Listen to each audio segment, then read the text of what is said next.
ஆம்ஸ்டாங்கை கொலை செய்தவர்கள் கைது செய்யப்பட்டார்களா அல்லது சரணடைந்தார்களா என்பதை முதலில் முடிவு செய்யுங்கள் என தமிழக அரசையும் காவல்துறையையும் விமர்சித்துள்ளார் சீமான்.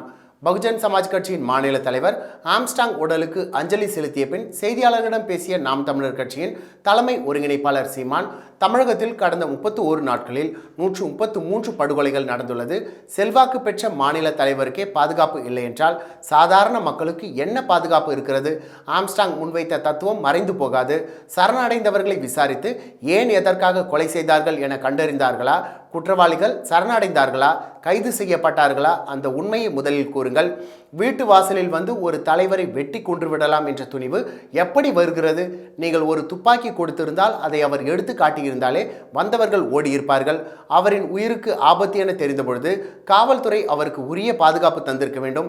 நமது மாநிலத்திலேயே ஆகச்சிறந்த காவல்துறை, உளவுத்துறை உள்ளது. எங்கள் மண்ணின் மைந்தன் மரணத்தை எங்கள் மாநில காவல்துறையை கண்டுபிடிப்பதுதான் சரியானது. சிபிஐ இதுவரை எந்த வழக்கில் சிறப்பாக செயல்பட்டு இருக்கிறது? ஆம்ஸ்டாங்கின் மீது மத்திய அரசிற்கு என்ன அக்கறை இருக்க போகிறது என்று தெரிவித்துள்ளார்.